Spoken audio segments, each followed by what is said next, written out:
बिस्मिल्लाहिर्रहमानिर्रहीम। अस्सलाम वालेकुम डियर स्टूडेंट्स, उम्मीद है आप सब खैरियत से होंगे। बेटे जो हमने चैप्टर नंबर 1 स्टार्ट किया हुआ था ह्यूमन डाइजेस्टिव सिस्टम, ठीक है, आज हम उसका बिल्कुल लास्ट टॉपिक पढ़ेंगे, disorder of the digestive system. ठीक है, ये डाइजेस्टिव सिस्टम के अंदर कौन कौन सी खराबियां या बीमारियां हो सकती हैं उनको आज हम डिस्कस करेंगे। ठीक है, शॉर्ट क्वेश्चन और लॉन्ग क्वेश्चन के पॉइंट ऑफ व्यू से ये क्वेश्चन क्या है, इंपॉर्टेंट है। ठीक है, शॉर्ट क्वेश्चन में बेटे आपसे कुछ भी पूछा जा सकता है। ठीक है, causes, treatment, sign and symptom बेटे मोस्टली पूछा जाता है। ठीक है, पेपर के अंदर। तो शॉर्ट क्वेश्चन और लॉन्ग क्वेश्चन दोनों के पॉइंट ऑफ व्यू से आपने ये क्वेश्चन रेडी करना है। ठीक है, लॉन्ग क्वेश्चन में डिसऑर्डर ऑफ डाइजेस्टिव सिस्टम भी पूछे जा सकते हैं। ठीक है, तो आपने ये शॉर्ट क्वेश्चन और लॉन्ग क्वेश्चन दोनों के पॉइंट ऑफ व्यू रेडी करना है।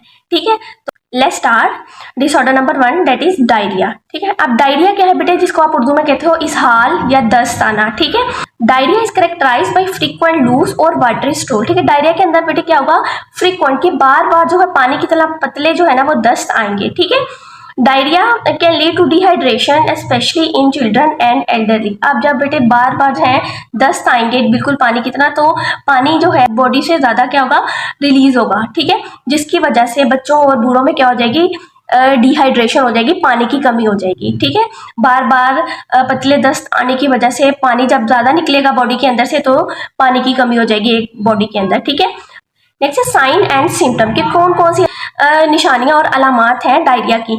एब्डोमिनल क्रैम्प और पेन। ठीक है, कि पेट के अंदर जो है ना बहुत ज्यादा दर्द होगी। क्रैम्प क्या है, मरोड़। ठीक है, जैसे आप कहते हो कि पेट में मरोड़ उठना। ठीक है, क्या होंगे, मरोड़ होंगे या पेट के अंदर बहुत ज्यादा स्वेयर किस्म की पेन होगी। ठीक है, ब्लॉटिंग। ब्लॉटिंग कहते हैं बेटे कि स्वेल हो जाना। ठीक है, जो पेट है वो क्या हो जाएगा, स्वेल हो जाएगा, फूल जाएगा, जिसे आप आम जुबान में अफारा भी कहते हो। ठीक है, एंड डिहाइड्रेशन। ठीक है, और क्या हो जाएगी, पानी की कमी हो जाएगी। जब पानी बहुत ज्यादा बॉडी के अंदर से निकलेगा तो क्या हो जाएगी, बॉडी के अंदर डिहाइड्रेशन हो जाएगी, पानी की कमी हो जाएगी, जिसकी वजह से थर्स्ट, प्यास लगेगी बहुत ज्यादा। ठीक है, ड्राई माउथ, मुंह जो है वो बार बार क्या हो जाएगा, खुशक हो जाएगा। And dark urine. ठीक है, और जो यूरिन आएगा ना बेटे वो डार्क कलर का होगा। ठीक है, डार्क येलो कलर का। ठीक है, नेक्स्ट हम देखते हैं कॉजेज के। कॉजेज क्या है, क्या क्या वजूहात हैं डायरिया की।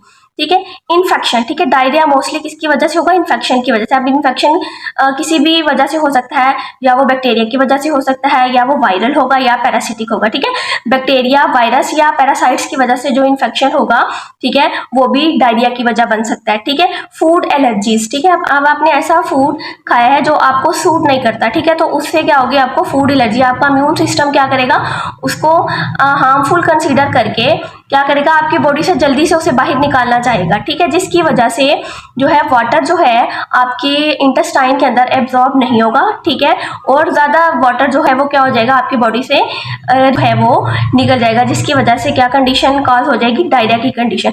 स्ट्रेस और बहुत ज़्यादा दबाव की वजह से, टेंशन की वजह से भी क्या हो जाता है, डायरिया कॉज हो जाता है। Certain medication, for example antibiotics. ठीक है, अब कुछ मेडिसिन जो, ठीक है, आपने यूज़ किए हैं, कोई भी आपको इन्फेक्शन हो गया बैक्टीरिया की वजह से, अगर आपने वो एंटीबायोटिक्स यूज किए हैं। ठीक है, अब आपको पता है इंटेस्टाइन के अंदर बेटे बैक्टीरिया प्रेजेंट होते हैं। ठीक है, कुछ यूजफुल बैक्टीरिया भी होते हैं जो खुराक की क्या करते हैं, ब्रेक डाउन करते हैं। तो जब आप एंटीबायोटिक्स लेते हैं ना, तो आपके जो यूजफुल बैक्टीरिया होते हैं ये उनको भी किल कर देती हैं, जिसकी वजह से इंटेस्टाइन के अंदर वाटर की एब्जॉर्प्शन नहीं होती। ठीक है, और एक्सेस वाटर जो है वो बॉडी से क्या हो जाता है, रिमूव हो जाता है, और फिर इस जिसकी वजह से डायरिया कॉज हो जाता है। ठीक है, जो डायरिया की वजह बनता है। ठीक है, नेक्स्ट है बेटे ट्रीटमेंट। ठीक है, कि इसका इलाज क्या है, ड्रिंकिंग प्लेंटी ऑफ फ्लूइड। ठीक है, आपने क्या करना, पीने वाली चीजें जो है वो ज्यादा यूज करनी है, लाइक फ्रेश जूस, मिल्क। ठीक है, ORS। ठीक है, यूज ऑफ ORS। ठीक है, ORS क्या है बेटे, oral rehydration solution.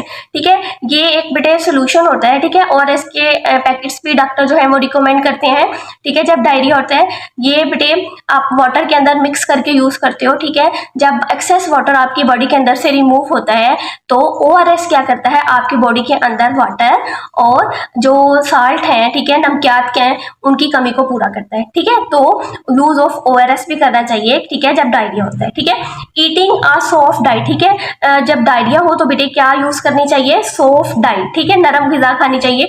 Using anti diarrhoeal medication. ठीक है, डायरिया के खिलाफ काम करने वाली, ठीक है, डायरिया के खिलाफ लड़ने वाली क्या यूज करनी चाहिए, मेडिसिन यूज करनी चाहिए। ठीक है, टेकिंग एंटीबायोटिक्स और अदर ट्रीटमेंट, ठीक है।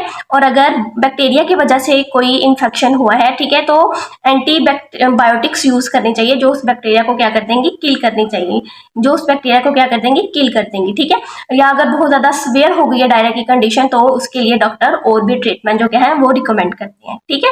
नेक्स्ट है प्रिवेंशन, ठीक है, कि डायरिया से कैसे बचा जा सकता है, ठीक है। वॉशिंग हैंड रेगुलरली, ठीक है, आपने अपने हाथ जो है वो रेगुलरली बाकायदगी से क्या करने हैं, धोने हैं। स्पेशली कब, बिफोर ईटिंग और आफ्टर यूजिंग द बाथरूम, ठीक है। आप खाने से पहले आपने अपने हाथ जो है वो अच्छे तरीके से धोने हैं, और इसके अलावा जब आपने बाथरूम यूज किया स्पेशली तो आपने अपने हाथ लाजमी धोने हैं, ठीक है, ताकि कोई भी बैक्टीरिया ना हमारे हाथों पे रहे जिसकी वजह से डायरिया काज हो, ठीक है। अवॉइडिंग कंटेमिनेटेड फूड और वाटर, अवॉइड स्ट्रेस, ठीक है। अब आपने ऐसा फूड और वाटर इस्तेमाल नहीं करना जो क्या है, जो गंदा है, जो कंटेमिनेटेड है, ठीक है, जो खराब है, ठीक है। अब कंटेमिनेटेड फूड या वाटर होगा ना बेटे तो उसमें लाजमी या तो बैक्टीरिया होंगे या वायरस या पैरासाइट भी हो सकते हैं, ठीक है। जब वो आप यूज करोगे तो फिर क्या कॉज हो जाएगा, डायरिया। तो कंटेमिनेटेड वाटर और फूड बिल्कुल भी यूज नहीं करना, इससे क्या करना है, इसको अवॉइड करना, ठीक है। तो कंटेमिनेटेड फूड और वाटर से हमेशा अवॉइड करना, ठीक है। अवॉइड स्ट्रेस, और दबाव से भी बचना है, ठीक है। इस तरह के दबाव या टेंशन से क्या करना है, अवॉइड करना है, बचना है, ठीक है। ये प्रिवेंशन है डायरिया की, ठीक है। नेक्स्ट डिसऑर्डर है बेटे constipation. Constipation is the condition in which faeces are not eliminated from the body at regular interval, ठीक है। कॉन्स्टिपेशन क्या है, कब्ज, ठीक है। कॉन्स्टिपेशन ऐसी कंडीशन है जिसमें बेटे बाकायदगी से फीसें जो है वो बॉडी से रिमूव नहीं होती। अब आपको पता है हमने फूड खाया है तो जो जितना भी वेस्ट मटेरियल है, ठीक है, वो इजेशन के प्रोसेस के थ्रू, ठीक है, हमारी बॉडी से बाहर निकल जाता है। लेकिन कॉन्स्टिपेशन ऐसी कंडीशन है जिसमें फीसेस बाकायदगी से आपकी बॉडी से बाहर नहीं निकलते, ठीक है, मतलब पखाना आपकी बॉडी से बाहर खारिज नहीं होता, ठीक है। नेक्स्ट है इसके साइन एंड सिम्टम्स, ठीक है, कि कॉन्स्टिपेशन की निशानियां और अलामात क्या है। इनफ्रीक्वेंट और डिफिकल्ट बाउल मूवमेंट, ठीक है, कि पखाना जो है वो बाकायदगी से आपकी बॉडी से रिलीज नहीं होगा, ठीक है, आपकी बॉडी से खारिज नहीं होगा, ठीक है, या फीसिस के रिमूव करने में, खारिज करने में क्या है, बहुत ज़्यादा मुश्किल पेश आएगी, ठीक है। तो साइन एंड सिम्टम क्या है कि इनफ्रीक्वेंट और डिफिकल्ट बाउल मूवमेंट, कि फीसिस जो है बेटे वो बाकायदगी से बॉडी से रिलीज नहीं होंगे, बॉडी से खारिज नहीं होंगे, या फिर फीसिस को खारिज करने में बहुत ज़्यादा मुश्किलात पेश आएंगी, ठीक है। Less than 3 time a week, ठीक है, एक वीक में 3 टाइम से भी कम जो है वो फीसिस जो है वो बॉडी से खारिज होंगे, ठीक है। हार्ड एंड ड्राई स्टूल, ठीक है। अब कॉन्स्टिपेशन में जो पखाना है वो क्या होगा, एक तो हार्ड होगा, दूसरा वो ड्राई होगा, खुशक होगा बिल्कुल, ठीक है। एब्डोमिनल डिस्कम्फर्ट और ब्लोटिंग, ठीक है, पेट के अंदर बहुत ज्यादा बेआरामी होगी, ठीक है, और ब्लोटिंग, और पेट स्वेल कर जाएगा, ठीक है। नेक्स्ट है बेटे causes, lack of fibre in diet. अब कॉन्स्टिपेशन होती किस वजह से है, जब आप ऐसी डाइट खाते हो जिसके अंदर फाइबर्स नहीं है, लाइक आप वेजिटेबल फ्रूट वगैरह नहीं यूज करें, ठीक है। जब खुराक के अंदर फाइबर की कमी होगी ना तो वो क्या कॉज करेगी, कॉन्स्टिपेशन। डिहाइड्रेशन, पानी की कमी की वजह से भी क्या होगी, डिहाइड्रेशन हो जाएगी, ठीक है। और जो स्टूल बनेंगे, ठीक है, वो क्या बनेंगे, फीसिस होंगे, वो क्या होंगे, वो ड्राई होंगे और हार्ड होंगे, ठीक है। लैक ऑफ फिजिकल एक्टिविटी, ठीक है, जब फिजिकल एक्टिविटी बहुत ज़्यादा कम होगी, आप चल फिर कम रहे हो, ठीक है, एक ही जगह पे बैठे हुए हो, तो आपकी जो इंटेस्टाइन की मूवमेंट है ना वो भी क्या हो जाएगी, कम हो जाएगी, जिसकी वजह से फीसेस जो है वो क्या हो जाएंगे, एक तो ड्राई और हार्ड हो जाएंगे, दूसरा वो बहुत ज़्यादा मुश्किल से आपकी बॉडी से रिलीज होंगे, ठीक है। किस और क्या कॉज कर देंगे, कॉन्स्टिपेशन। सर्टन मेडिकेशन और बहुत सारी मेडिसिन भी हैं बेटे जो क्या कॉज करती हैं, constipation, like pain killers, iron supplement, ठीक है। पेन किलर और आयरन सप्लीमेंट भी बेटे क्या कर देती हैं, जो फीसिस हैं उनको ड्राई कर देती हैं, ठीक है, उन्हें हार्ड कर देती हैं, ठीक है, सख्त कर बना देती हैं उन्हें, जिसकी वजह से कॉन्स्टिपेशन की कंडीशन कॉज हो जाती है। अदर डिजीजेस, ठीक है, और दूसरी डिजीजेस लाइक डायबिटीज, ठीक है, डायबिटीज की वजह से भी बेटे क्या होता है, कॉन्स्टिपेशन हो जाती है, ठीक है। Except treatment, increasing fibre intake, ठीक है, फाइबर इनटेक जो है ना वो इंक्रीज कर दें, मतलब ज्यादा से ज्यादा फ्रूट यूज करें, वेजिटेबल यूज करें, होल ग्रेन लाइक गंदुम, चावल, ठीक है, जो, ठीक है, ये वाली चीजें जब आप ज्यादा यूज करते हो, ठीक है, इनका इनटेक ज्यादा करते हो, ज्यादा खाते हो, तो कॉन्स्टिपेशन से बचा जा सकता है, ठीक है। ड्रिंकिंग प्लेंटी ऑफ वाटर, ठीक है, ज्यादा से ज्यादा पानी पीना है ताकि जो स्टूल्स हैं वो ड्राई और हार्ड ना हो, ठीक है। और आपकी बॉडी के अंदर से इजीली रिमूव हो जाएं। रेगुलर एक्सरसाइज, ठीक है, रेगुलर एक्सरसाइज करने से भी क्या होगा, आपकी इंटेस्टाइन की मूवमेंट जो है वो क्या रहेगी, सही रहेगी, जिसकी वजह से कॉन्स्टिपेशन की कंडीशन काज नहीं होगी। Use medicine as prescribe by the doctor, ठीक है, कॉन्स्टिपेशन अगर हो जाती है तो जो डॉक्टर ने आपको दवाइयाँ दी हैं वही, ठीक है। ड्यूरिंग कॉन्स्टिपेशन जो डॉक्टर ने आपको, ड्यूरिंग कॉन्स्टिपेशन डॉक्टर की हदायत के मुताबिक आपने क्या यूज़ करती हैं, मेडिसिन यूज़ करती हैं, ठीक है। कोई भी अपने पास से आपने उठा के मेडिसिन नहीं यूज़ कर लेनी, जो डॉक्टर आपको देगा वही आपने मेडिसिन यूज़ करनी है, ठीक है। नेक्स्ट है prevention, eating a high fibre diet, ठीक है, आपने ऐसी डाइट खानी है जिसके अंदर ज़्यादा से ज़्यादा क्या हो, फाइबर्स हो, ठीक है। ज़्यादा से ज़्यादा जब फाइबर्स होंगे तो आपके जो स्टूल्स हैं, फीसिस हैं, वो क्या ड्राई और हार्ड नहीं होंगे और आपकी बॉडी से इजीली रिमूव हो जाएंगे, ठीक है। ड्रिंकिंग प्लेंटी ऑफ फ्लूइड, ठीक है, आपने क्या करना है, ज़्यादा से ज़्यादा पीने वाली चीज़ें जो है वो यूज़ करनी है, ठीक है, लाइक फ्रेश जूस, मिल्क, ठीक है, ये वाली चीज़ें आपने यूज़ करनी है, ठीक है। तो ये इससे तो कॉन्स्टिपेशन से बचा जा सकता है, ठीक है। नेक्स्ट है अल्सर, पेप्टिक अल्सर आर सोर that develop in the wall of alimentary canal, ठीक है। एलिमेंट्री कैनाल में बेटे जब जख्म बन जाते हैं, ठीक है, उसको आप क्या कहते हो, पेप्टिक अल्सर, ठीक है। एलिमेंट्री कैनाल के, एलिमेंट्री वॉल के अंदर, ठीक है, या वो एसोफेगस हो गई, स्टमक हो गया, इंटेस्टाइन होगी, ठीक है, इसके अंदर बेटे जब जख्म बन जाती है ना, उसे आप क्या कहते हो, पेप्टिक अल्सर, ठीक है। Ulcer usually develop in the wall of stomach, ulcer कहाँ डिवेलप होगा मोस्टली, या तो वो स्टमक की वॉल के अंदर होगा, ठीक है, उसे आप क्या कहोगे, गैस्ट्रिक अल्सर, ठीक है। ऐसा अल्सर जो स्टमक की वॉल के अंदर होगा उसे आप क्या कहोगे, गैस्ट्रिक अल्सर। हाउएवर अल्सर में आल्सो डेवलप इन ड्यूडिनम, ठीक है, अगर ड्यूडिनम की वॉल के अंदर होगा अल्सर तो उसे आप क्या कहोगे, ड्यूडिनल अल्सर। अगर एसोफेगस के अंदर होगा अल्सर, ठीक है, तो उसे आप क्या कहोगे, एसोफेजियल अल्सर, ठीक है। तो ये 3 टाइप्स हैं अल्सर की।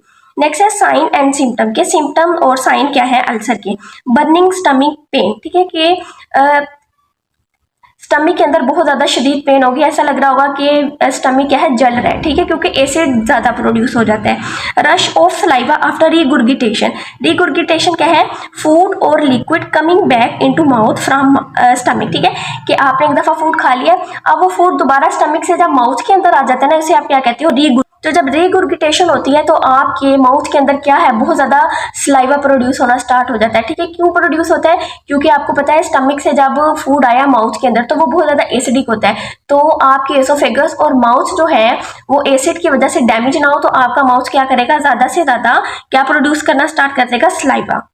लॉस ऑफ एपिटाइट, ठीक है, कि भूख लगना, भूख जो है बहुत कम लगेगी, ठीक है, या भूख लगना खत्म हो जाएगी। वेट लॉस, ठीक है, जो है वजन में तेजी से कमी आएगी। ब्लड वॉमिटिंग, ठीक है, और अगर बहुत ज्यादा स्वेयर अल्सर हो जाता है, ठीक है, तो जब क्या आएगी बेटे, तो उसके साथ क्या आएगा, ब्लड भी निकलेगा, ठीक है, तो ब्लड वॉमिटिंग आएगी, ठीक है। तो अल्सर के अंदर बेटे क्या होगा, बर्निंग सेंसेशन होगी स्टमक के अंदर, ठीक है, भूख लगना बंद हो जाएगी, वेट लॉस बहुत ज़्यादा होगा, ज़्यादा सीवियर कंडीशन हो जाती है अल्सर में तो क्या होगा, खून की उल्टियाँ वगैरह भी स्टार्ट हो जाएंगी, ठीक है। अब हम देखते हैं कि कॉजेज क्या है अल्सर के। Infection due to Helicobacter pylori bacteria, ठीक है, मोस्टली जो अल्सर होता है वो बैक्टीरियल इन्फेक्शन की वजह से होता है, और किस बैक्टीरिया की वजह से, हेलिकोबैक्टर पाइलोरी, ठीक है। 9th क्लास में बेटे आपने डिटेल से बाइनोमियल नोमेनक्लेचर का पढ़ा था, ठीक है, कि जब साइंटिफिक नेम लिखते हैं राइटिंग में तो आपने क्या करना है कि इन दोनों नेम्स को सेपरेटली अंडरलाइन करना है, ठीक है। फर्स्ट नेम जो है बेटे ये स्पीशी का नेम है, इसका फर्स्ट लेटर कैपिटल होगा, और सेकेंड नेम जेनरिक नेम है, इसका फर्स्ट लेटर क्या होगा, स्मॉल होगा, ठीक है। और दोनों को जब आप राइटिंग में लिखोगे तो इन दोनों को सेपरेटली अंडरलाइन करना है, ठीक है। Long term use of non steroidal anti inflammatory drug, ठीक है, जब आप लंबे अरसे तक NSAIDs यूज करते हो, ठीक है, non steroidal anti inflammatory drug, ठीक है, लंबे अरसे तक बेटे जब NSAIDs यूज करते हैं, ठीक है, तो वो भी क्या कॉज करता है, वो भी स्टमक के अंदर अल्सर कॉज कर देता है, ठीक है। एक्सेसिव अल्कोहल कंजप्शन, बहुत ज्यादा अल्कोहल का यूज करने से, ठीक है, बहुत ज्यादा शराब पीने से भी क्या हो जाता है, मैदे के अंदर अल्सर हो जाते हैं, ठीक है। स्मोकिंग, ठीक है, स्मोकिंग भी एक काज है अल्सर का, ठीक है, स्मोकिंग से बेटे एसोफेजियल अल्सर भी हो सकता है, ठीक है, और वो नेक्स्ट स्टमक तक भी ट्रैवल कर सकता है, ठीक है। Stress though not are direct cause it can make symptom worse, ठीक है, स्ट्रेस डायरेक्ट काज तो नहीं है लेकिन ये अल्सर की कंडीशन को, सिम्टम्स को क्या कर सकता है, और वर्ड्स कर देता है, ठीक है, और बुरा कर देता है। नेक्स्ट है ट्रीटमेंट, कि क्या ट्रीटमेंट हम यूज़ कर सकते हैं अल्सर की। Antibiotics to clear H pylori infection, ठीक है। अब ऐसी एंटीबायोटिक्स यूज़ करनी है जो हेलिकोबैक्टर पाइलोरी बैक्टीरिया के इन्फेक्शन को क्या कर दें, क्लियर कर दें, ख़त्म कर दें। Medicine card antacid and proton pump inhibitor, ठीक है। अब कौन सी मेडिसिन यूज़ होती हैं अल्सर के ट्रीटमेंट में, एंटासिड, ठीक है। ये ऐसी मेडिसिन है जो एसिड को क्या कर देती है, न्यूट्रलाइज कर देती है, ठीक है। स्टमक के अंदर जो एक्सेस एसिड प्रोड्यूस होता है उसे क्या कर देती है, न्यूट्रलाइज कर देती है, ठीक है। जिसकी वजह से एसिड जो है वो म्यूकस वाल को क्या कर देता है, वो म्यूकस वाल को डैमेज नहीं। प्रोटॉन पंप इनहिबिटर क्या है, reduce amount of acid produce in stomach, ठीक है। प्रोटॉन पंप इनहिबिटर ऐसी मेडिसिन है जो स्टमक को सिग्नल देगी कि एसिड जो है वो कम प्रोड्यूस करना है, ठीक है। अब जब एसिड कम प्रोड्यूस होगा तो स्टमक की जो म्यूकस लाइनिंग है, जो म्यूकस लेयर है, वो भी क्या होगी, डैमेज होने से बच जाएगी, ठीक है। नेक्स्ट है प्रिवेंशन, कि कौन सी प्रिवेंशन हम एहतियाती तदाबीर कर सकते हैं जिससे अल्सर से बचा जा सकता है। Avoiding excessive use of pain killer, ठीक है, कि पेन किलर का एक्सेसिव यूज नहीं करना, ठीक है, कि बहुत ज़्यादा पेन किलर का इस्तेमाल नहीं करना, ठीक है। पेन हो तो आप इस्तेमाल कर सकते हैं, ठीक है। बेटे पेन को किल करने के लिए यूज होती हैं, ठीक है। तो पेन किलर एक्सेसिव यूज नहीं करना, ठीक है। पेन हो तो आप यूज कर सकते हो, ठीक है, लेकिन एक्सेसिव यूज इसका नहीं करना, ठीक है। अवॉइड स्पाइसी फूड, ऐसा फूड नहीं खाना जिसके अंदर बहुत ज्यादा स्पाइसीज हो, ठीक है, क्योंकि उससे क्या होगा, स्टमक के अंदर ज्यादा एसिड प्रोड्यूस होगा, ज्यादा एसिड प्रोड्यूस होगा तो फिर स्टमक की लेयर जो है वो भी डैमेज होगी, जिसकी वजह से अल्सर कॉज हो सकता है, ठीक है। ईटिंग अ बैलेंस डाइट, ठीक है, और क्या खाना है, एक बैलेंस डाइट खानी है। बैलेंस डाइट क्या होता है, जिसमें बेटे तमाम न्यूट्रिएंट होते हैं, उसमें प्रोटीन्स, लिपिड्स, कार्बोहाइड्रेट्स, विटामिन, ठीक है। तो इस तरह की डाइट खानी है जो बिल्कुल बैलेंस डाइट हो, ठीक है, जिसमें तमाम एसेंशियल न्यूट्रिएंट प्रेजेंट हो ताकि आपकी बॉडी को कोई डैमेज ना हो। यहाँ तक बेटे डिसऑर्डर ऑफ डाइजेस्टिव सिस्टम भी हमने कंप्लीट कर लिया है, ठीक है। और आज आपका चैप्टर नंबर 1 भी कंप्लीट हो गया है। उम्मीद है आपको तमाम टॉपिक अच्छी तरीके से समझ आए होंगे। इंशाल्लाह नेक्स्ट हम एक्सरसाइज डिटेल से डिस्कस करेंगे, ठीक है। उसके बाद हम स्टार्ट करेंगे चैप्टर नंबर 2, ठीक है। अगर आपने हमारे चैनल को अभी तक सब्सक्राइब नहीं किया तो सब्सक्राइब करें, लाइक करें और फ्रेंड्स में शेयर करें। Good luck and have a nice day.